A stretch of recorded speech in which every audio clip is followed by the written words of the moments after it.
Bonjour à toutes et à tous, j'espère que vous allez bien. Nous nous retrouvons aujourd'hui pour le sixième épisode de notre série de tutoriels.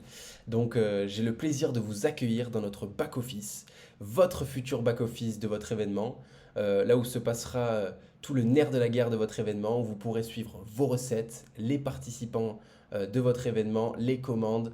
Vous pourrez suivre aussi les pertinences de vos actions marketing, savoir quelle a été l'efficacité de vos actions marketing et comment les optimiser, s'il faut les scaler, les dupliquer. Globalement, aujourd'hui, nous allons nous rendre sur ce fameux back-office.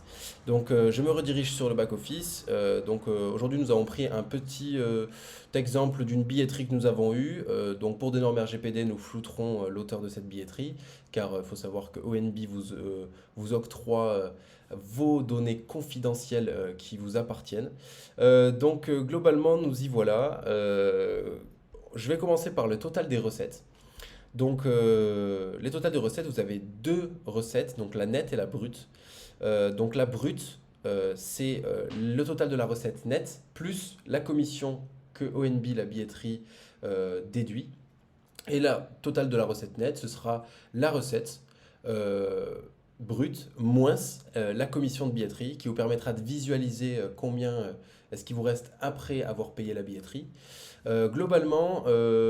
Ensuite, vous avez le total des commandes juste ici, le total des participants. Au niveau de la gestion, en fait, au niveau des graphiques, vous avez la possibilité de directement vous rendre et de choisir des périodes personnalisées pour voir un peu la pertinence au niveau de votre billetterie, quels sont les jours d'influence, pour pouvoir vous dire, ok, je vais lancer une petite pub ou une petite action marketing à telle date, le tel jour de la semaine parce que ça fonctionne mieux.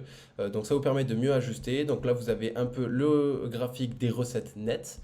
Et ici, vous avez le graphique du nombre de commandes qui a été passé. Si vous pointez votre souris ici, vous pouvez voir que par exemple, le vendredi 27, vous avez eu 32 commandes par exemple, et que ce vendredi 27 vous a octroyé un total de 2 400 € de vente de billets sur une journée. Donc là, par exemple, ça pourrait être pertinent d'envoyer une campagne Facebook pour aller un peu upseller tout ça. Globalement, voilà où est-ce qu'on en est. À droite, vous avez un petit camembert avec la répartition des recettes en fonction des tickets. Donc parce que quand vous arriverez sur votre billetterie, vous allez configurer vos différents billets si vous en avez plusieurs. Et ces différents billets, par exemple, il peut y avoir des billets à tarif réduit, des billets à tarif avec des upsells, des add-ons que notre billetterie vous permet de mettre. Donc globalement, on peut mettre un ticket avec une bière en plus. Ça vous permet en fait de suivre quelle a été la pertinence des tickets que vous avez lancés. Petite information, les tickets qui sont gratuits ne s'affichent pas sur le camembert. Euh, voilà où est-ce que nous en sommes.